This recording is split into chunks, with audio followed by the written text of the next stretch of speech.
Hey, what's going on, Dodgers Nation? D-Mac here. You can follow me on Twitter and Instagram at DMac_LA. Could Juan Soto end up with the Dodgers one day? We're going to talk about that in just a second. But quick reminder for all latest Dodgers news and rumors, be sure to hit that subscribe button, hit that notification bell, and if you want to see us post even more Dodgers content, smash that like button. Really helps out the channel. And as always, I want your takes down below in the comment section. Today's Dodgers Nation question of the day. Really want to get your opinions on this one. Do you think the Dodgers have a realistic chance of landing Juan Soto one day? And where do you think he'll end up long term? Will it be with the Dodgers, the Yankees, the Nationals, or another team? And also, how much do you think he's worth? Do you think he'll be baseball's first $500 million player? Let me know down below. And on a scale of 1 to 10, how badly do you want to see him in blue? Let me know down below in the comment section. And for all latest Dodgers news, head over to DodgersNation.com. So could the Dodgers one day sign Juan Soto? Could he be doing his Soto shuffle at Dodger Stadium? Well, according to MLB Insider Jim Bowden, he says that he's heard that Soto will either end up with the Dodgers or the Yankees. He wrote in The Athletic, "I've heard that when he's amassed 6 years of service time, he's more likely to end up with the Dodgers or Yankees. I would enjoy this time with Soto in a Nationals uniform because I'm afraid there will come a day when they trade him as they did with Trey Turner this past season." So first of all, anytime it's an MLB rumor coming from Jim Bowden, you have to take it with a grain of salt the size of the Rock of Gibraltar. Remember, last year he said that Nolan Arenado was going to be a Dodger by Christmas time. Well, Christmas came and went, and he never ended up in LA, and he ended up with the St. Louis Cardinals. But he isn't always wrong, but that's not the point really of this video, to talk about Jim Bowden's rumor, because the reality of the situation is Juan Soto is heading to be the first $500 million player in Major League Baseball. I don't know if he'll quite get there, maybe $450 million, something in that range. Now, if you want to talk about comps, you have to bring up Mike Trout. Trout in 2019, he signed a 12-year, $426.5 million contract with an average AAV of $35.5 million. We saw Mookie Betts, 12 years, $365, and just like Mookie Betts, Juan Soto has won a batting title and a World Series title before hitting free agency. And at age 22, he already has 2 Silver Slugger awards, 2 top 5 MVP finishes. He's been the leader in on-base percentage for the last 2 seasons, and he has 3 more years of team control left, and then he'll hit free agency at age 26. So if he continues on this pace, at this trajectory, there's no question that he's going to sign a record-breaking contract. But we're going to talk about what the Dodgers need to do to give themselves a chance to land Juan Soto in just a second. But first, just how good of a player is he? Well, you know I bring my facts to the fight, so let's take a deep dive into his numbers and see just how good of a player Juan Soto really is. So in his age 22 season in 2021, Juan Soto slashed .313, .465, .534, had a .420 WOBA, a .163 WRC+, hit 29 home runs, had 95 RBIs, finished with 6.6 F4. That was tied for third in all of Major League Baseball behind Vladimir Guerrero Jr. and Trey Turner. He was sensational following the All-Star break. He slashed .348, .525, .639, had 18 home runs, 11 doubles, a triple, and 87 walks after the break.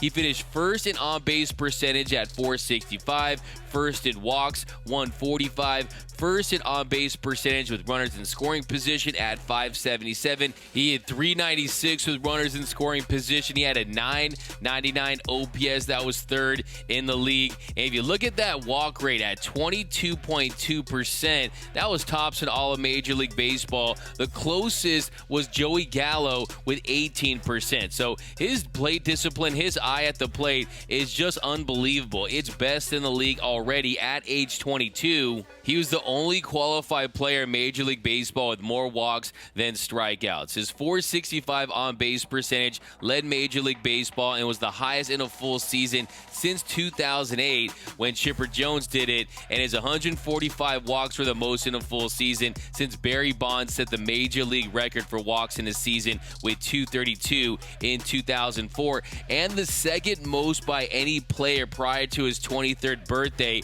behind Hall of Famer Ted Williams, who had 147 in 1941. So this guy is on a historic all-time great trajectory. He reached base safely at least 4 times in 26 games this season. Only Barry Bonds in 01, 02, and 04, and Hall of Famer Babe Ruth 1920, 1923, 1931, and Hall of Famer Lou Gehrig 1931 put together seasons with at least 26 games in which they reached base safely at least 4 times. So this guy is on another level when it comes to reaching base and taking his walks. So Juan Soto is a generational talent. He's a transcendent player. He's not just going to be a great player. He projects to be an all-time great player if he keeps up this pace and continues to get better. The only question is, whose hat will he wear when he gets to the Hall of Fame one day? So how could the Dodgers get Juan Soto to run to the Los Angeles Dodgers? Well, the first thing we need to know is he going to sign an extension with the Washington Nationals? Well, Scott Boras, he told reporters Juan Soto wants to win. So the first thing that's going to happen is that he knows that he's working with an ownership that's going to annually try to compete and win. And then I think once he knows that, then he'll be ready to sit down and talk whenever they choose to talk. He would go on to say, I do have a record. You name me guys we've taken to free agency, and I'll name you a guy that we haven't.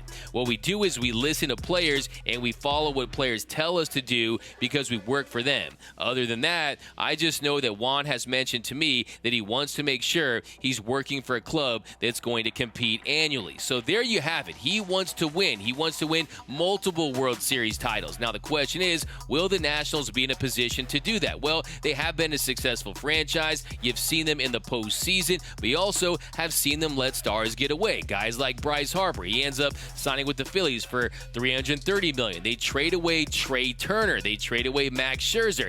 That didn't sit well with Juan Soto. Based on everything you read about it, he didn't like having to be the only guy in town that's expected to carry the franchise. And now, what will the Nationals do? Will they try to extend Juan Soto, and would he really be willing to sign a long-term extension? In my opinion, that makes absolutely no sense, because if you're Juan Soto, you've already put yourself in a position where you're going to hit free agency early. At age 26, you're going to set the all-time record for largest contract in Major League Baseball history. Why on earth would you sign an extension with the Washington Nationals? It makes no sense whatsoever, unless you think, hey, maybe there's an agreement where you sign with them and they agree to trade you or something along those lines. But you know how Scott Boras works. He wants to get his clients to free agency. He wants them to test the waters. He wants to create a bidding war, and he's going to try to do that with Juan Soto. Look, what's the saying? The more you get, the more you want. And you know Scott Boras wants to continue to break records. He wants his name on that scroller on the bottom of the screen saying Juan Soto signs a $500 million contract. He wants to be there at the signing, smiling, answering questions. That is what drives Scott Boras. And look, just look at the wild card game where Juan Soto is sitting behind home plate. He's wearing a Trey Turner jersey. He's doing the little run thing when Trey Turner is on base. Do you think that was by accident? Do you think that was just, oh, Juan Soto wants to come and see his friend? Absolutely not. Scott Boras knew what he was doing. He was planting his client at Dodger Stadium. He wants to have him see that atmosphere, not from the field, from the stands, and visualize, hey, you could be in a big-time major market like Los Angeles. And look, let's be honest, Juan Soto's the type of superstar that's just going to feel too big for Washington at some point. There's only a few teams that can afford a player like Juan Soto. The teams with the deepest pockets, the Dodgers, the Yankees, teams of that ilk. I mean, come on, just look at this dude. He's got the shades. He's got the $500 million smile. Does this look like a guy that starts and finishes his career on the Washington Nationals? No way. This is a guy that's built for a big market. He's built for the bright lights of Hollywood, for the big stage of the Big Apple. And look, the game needs their biggest stars in the biggest markets. It's great for the game, and I think one day it's just inevitable. And look, if you're Juan Soto, what if the Dodgers extend your boy Trey Turner? Does that help their cause? I think it does. And if you're the Dodgers, what do you do with Cody Bellinger? Are you going to sign him long-term, or will he leave? Will he sign with the Yankees if he has a bounce-back year and puts himself in a good position to get a nice payday? So the Dodgers are going to have the financial might to sign a player like Juan Soto. The only question is, will they try to trade for him and give up some top prospects and then get him in their system, in their organization, so he can see firsthand that the Dodgers are a first-class organization that's willing to do everything they can to win World Series championships. So if you want to win, the Dodgers are one of the franchises that spares no expenses. They print money, but they also develop well. They draft well. They have all the resources that you need to compete for World Series titles, and you know that's going to be attractive to Juan Soto. And then also, what will that do for his brand? You know his star power will go up. You know he's already a superstar, but you put him in Los Angeles, and that will go to another stratosphere. So, look, I know this isn't imminent. I know we won't see Juan Soto on the Dodgers in the near future, but when we do, when they are potentially in the mix years down the line, we're going to look back at this video saying, hey, we were on it first, because I definitely think the Dodgers are going to try to get a player like Juan Soto, especially if he's interested in playing for a major market that's committed to winning World Series titles that can afford him. So I feel like, honestly, more people should be talking about it, because this is one of the greatest players of his generation, and I think that one day he could end up in Los Angeles. But let me know down below in the comment section, do you want to see Juan Soto on the Dodgers? How realistic of a possibility do you think it is one day? Where do you think he'll eventually land? Let me know down below. My name is D-Mac. You can follow me on Twitter and Instagram at DMac_LA. Quick reminder for all things Dodger baseball, be sure to hit that subscribe button, hit that notification bell, and if you want to see us post even more Dodgers content, smash that like button. For all the latest Dodgers Nation merch, head over to GearUp.LA, download the new Dodgers Nation app, and until next time, think blue, bleed blue, and I'm out.